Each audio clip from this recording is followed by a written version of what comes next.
la que da hoy en el Senado de la República y la que da el 18 de enero, 2 días antes de entrar Donald Trump. ¿A qué declaración me refiero? Ok. El Ricardo Anaya del 18 de enero dijo esto sobre los aranceles. Segundo, ellos solo nos venden el 16% de lo que exportan. Nosotros a ellos les vendemos más del 83%. Entonces, si ellos nos ponen aranceles y nosotros se los ponemos de regreso, ya ven que hay algunos que dicen que es tan fácil como hacer eso. A ver, ¿de qué tamaño es el golpe para Estados Unidos y de qué tamaño es para México? Pues es cosa de hacer una muy sencilla multiplicación. El golpe para ellos es 7.4 por 16, 1.2. Para nosotros es 33 por 83, te da 27.4. O sea, para decirlo de manera simple, si nos ponen aranceles y se los regresamos, el golpe para la economía de México es 23 veces mayor. Por eso digo que es una tontería eso de que si nos ponen aranceles, pues no pasa nada, se los ponemos de regreso. Ok, eso dijo Ricardo Anaya el 18 de enero del 2025, 2 días antes de la toma de protesta de Donald Trump. ¿Qué dijo Ricardo Anaya el 4 de marzo por la tarde en el Senado? Dijo esto. Pierde 4 senadores, pierde la mayoría. Entonces, ¿qué hay que hacer con inteligencia? 3 cosas. La primera, imponer aranceles de regreso donde más le duela. O sea, ¿cómo? Pausa. Espérate. Paren prensas. ¿Me estás diciendo, Ricardo Anaya, que el Ricardo Anaya del presente está en contra de lo que dijo el Ricardo Anaya del pasado no tan lejano? O sea, Ricardo Anaya se enfrenta a Ricardo Anaya, porque Ricardo Anaya del pasado dijo que esa tontería de imponer aranceles nos iba a afectar a nosotros mucho más que a Estados Unidos. Hoy dice que hay que imponerle aranceles a Estados Unidos en donde más le duela, o sea, ya cambió de versión. Permítanme proseguir con su versión, que quería hacer ese énfasis.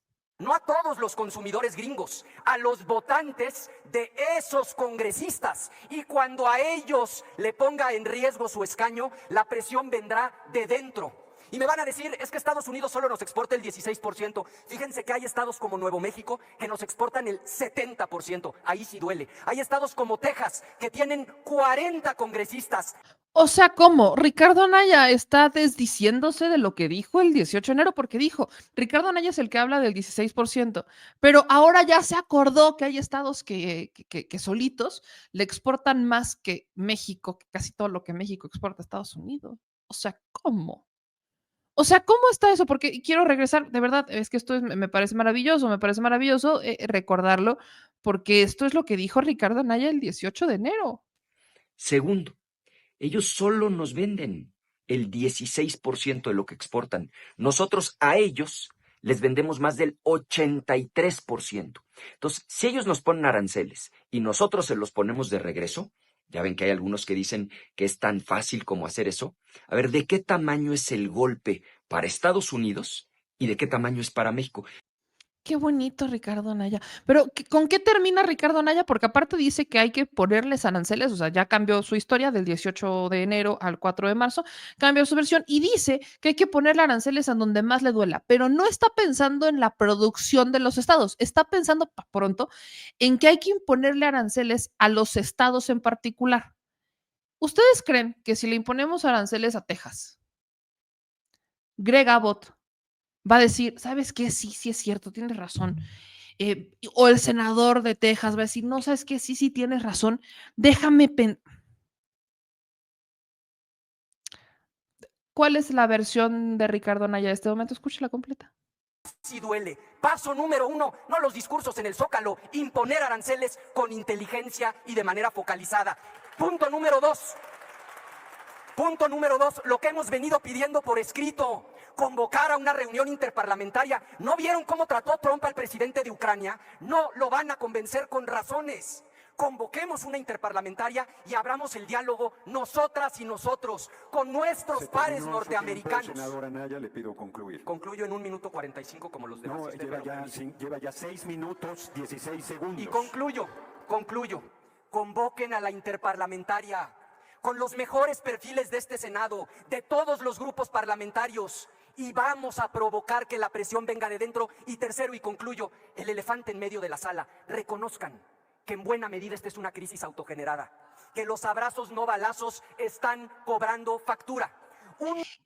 Ahí está lo que dijo. Y dijo que en su propio video, porque en el video original sí retoma Ricardo Anaya el que hay que imponer aranceles al maíz y demás. Ok, en eso podemos estar de acuerdo, pero su narrativa en sí no se sostiene, porque aunque sí ha sido congruente en el que hay que imponer aranceles al maíz o sea, productos específicos, primero critica la imposición de aranceles y luego dice mejor siempre sí vamos a ponerlos, pero insiste en que solamente hay que imponer aranceles hacia donde están los senadores para que estos senadores ejerzan presión. Y dice además que hay que actuar con inteligencia. Ricardo Anaya, sí es claro que se tiene que actuar con cabeza fría y con estrategia, y sobre todo con inteligencia, pero el gobierno de Estados Unidos no está siendo muy inteligente. Y el gobierno de Estados Unidos no va a sentir presión per se, porque le impongamos aranceles específicos dependiendo del senador que veamos más débil, para que ese senador sea el que entonces afloje y doblete. Porque es política, Ricardo Anaya, y él lo sabrá mejor que nadie. Lo que menos les interesa son sus estados, lo que más les interesa son sus patrocinadores. Entonces, si vamos a hablar de imponer aranceles focalizados, hablemos de imponer aranceles en donde están los del dinero. No, ojo, no es que nos importe poco el consumidor. No, no, no. Es que no les está importando el pueblo de Estados Unidos a los senadores republicanos, ni mucho menos les está importando el pueblo de Estados Unidos a su presidente. Lo único que les está importando son sus patrocinadores. ¿A quién entonces sí? Es a los patrocinadores. Veamos lo que está pasando en la Cámara de Comercio, veamos lo que está pasando en la bolsa. Eso es lo que sí va a determinar la decisión de Trump y de los senadores de revertir los aranceles o de modificar la imposición de los aranceles. No va a caber en el consumidor. Tan no les ha importado el consumidor que cómo han resuelto la crisis de huevos que tienen en Estados Unidos. México se los pudo haber importado. México podría estar vendiéndole huevos a Estados Unidos, pero Estados Unidos no ha querido. Que están haciendo que vienen muchos estadounidenses a comprar huevo a México para entonces llevárselo a Estados Unidos y revenderlo. Y además, sumémosle el factor contrabando. Entonces, México pudo haber vendido huevos. Los huevos que nos sobran se los pudimos haber vendido a Estados Unidos, pero no quisieron. ¿Es porque les duele mucho no tener huevo y porque el consumidor está sufriendo por no tener huevo? No. No. Si el consumidor en Estados Unidos definiera la intención de voto de un senador o de un presidente, al menos en esta etapa, en este momento político, si el sufrir del pueblo definiera el voto, los aranceles jamás hubieran ocurrido. Jamás hubieran siquiera aprobado el proyecto financiero de Trump en Estados Unidos. Porque entonces, de antemano, sabes que eso va a afectar a tu ciudadanía y dices, claro, esto le va a afectar a mis consumidores, esto le va a afectar a la ciudadanía, no, no podemos hacer esto. Es más, si eso le preocupara a Trump, ni siquiera hubiera impuesto los aranceles, porque sabe que son sus consumidores los que lo van a pagar. Sabe que así como nosotros la vamos a pesar, también ellos, lo sabe. ¿A quién hay que darle? Mijo, hay que darle a los que mueven la lana. A ellos a los que hay que darle.